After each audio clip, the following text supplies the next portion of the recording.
You got to get around some people that are going to push you. If you don't like this interview right now, dude, then I'm your guy. You can't like your coach. Okay, I'm not a therapist. You need somebody that will bump you. You need somebody that'll push you up. And I felt like a punk, dude. Like, I felt like, oh, I'm a businessman. I walked into a meeting with Goldman Sachs with a billionaire. At that time, I was probably worth, I don't know, 80 million bucks. Dude, they didn't pay attention to me. I was not even there, okay? I could have walked in with a heart on and no pants. They wouldn't even have recognized that I was there. I was no one. And that was like, when I walked into the Goldman Sachs building and I saw their elevators, one elevator was bigger than my office. I was like, what the f*** have I been thinking, man?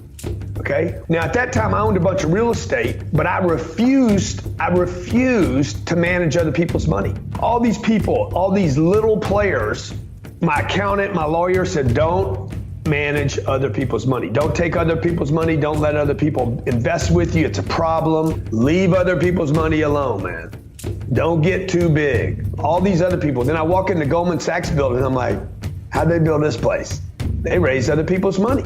They had people working in that building that made more money working for Goldman Sachs than I made working for myself. I'm like, what the fuck have I been thinking? You know, Blackstone this week, I think it was last week actually now, they raised $20 billion in 72 hours. I want to be a real player. If you want to be a real player, you cannot get advice from little players. You can't be a whale and act like krill. Yeah, you can show off like a little clownfish, but you got to remember you can't leave the anemone because somebody's going to eat your ass up. Bro, you got to change the questions you're asking yourself. If you start in sales, okay, good. Get great at sales, but at some point you got to start asking questions about business, not sales, and not get comfortable in any one lane. That means you're always taking new risk. Like, I'm having to take new risk all the time. I'm having to reach out and meet new people. I'm having to be in new interviews, ask new questions. How do you filter out? How did you know this is bad advice versus this is good advice? I should listen to this person. I should ignore what this other person's telling me. I'm careful about who I study.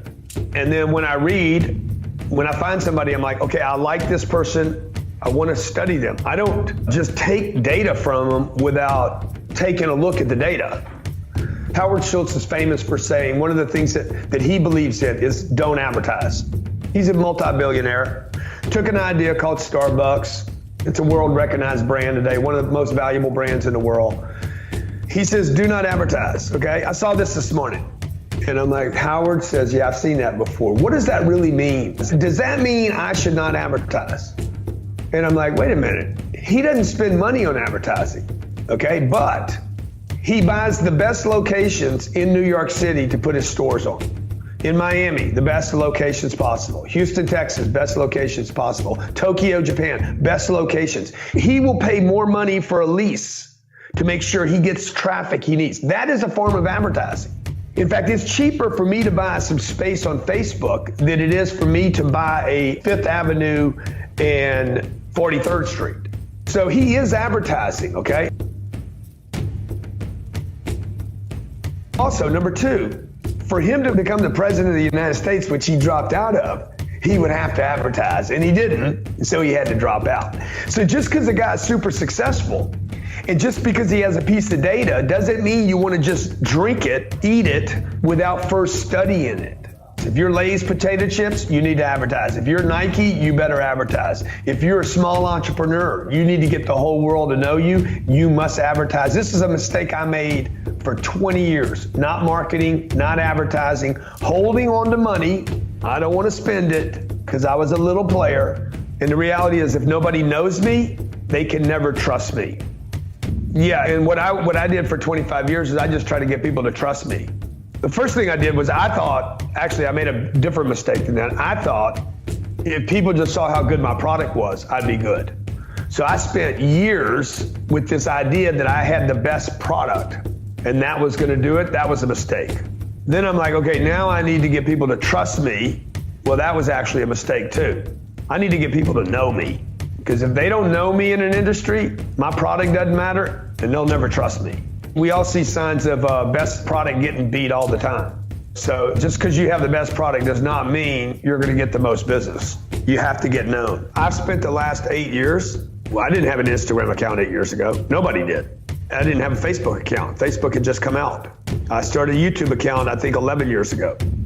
So I didn't know how to do a YouTube video. I didn't have a subscriber to any of these channels. I didn't have a Twitter account. So, hey, how do I get known?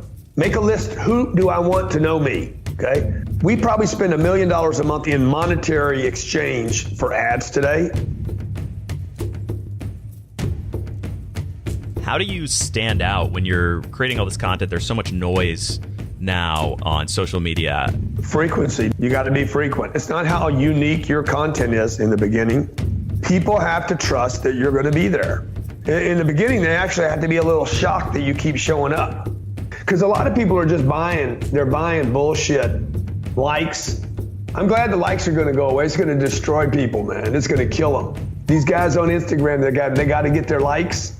It's going to crush them, okay? Because it doesn't mean anything. Like, you got to build a real following of people. This is the way it was 100 years ago. You got to build a following. And you want to build an army? If you're going to take over some part of the world, 1,000 years ago, you needed an army. People need to know that you're serious, and they need to know that you're a threat. LeBron can roll by himself. He shows up, everybody watches him. You're lost in the crowd. Nobody sees you. You can't even see yourself anymore. You got to become a star. Okay, I look up in the sky at night, man. My eyes always go to the brightest star in the sky. And that's not going to change. It's not going to change because your race, color, religion.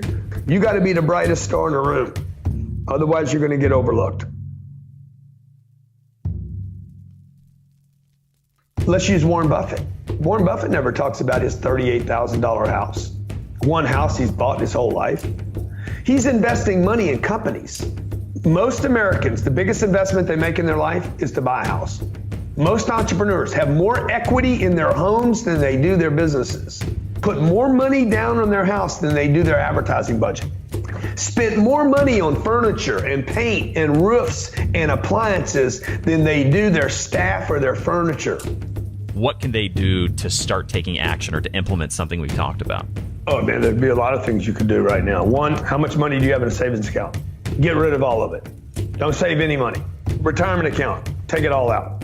Start spending your money. Like, you got to shift everything, man. By definition, an entrepreneur is someone that puts time and money at risk in order to have more time and money. I would look at, why are you saving money? People save money because they're playing it safe. And now somebody watching this is going to be like, well, don't I need an emergency fund? I don't know. Maybe you do need an emergency fund.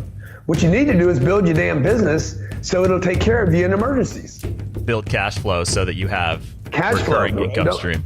Yeah, exactly. Cash flow. Spend money so you can have money in time.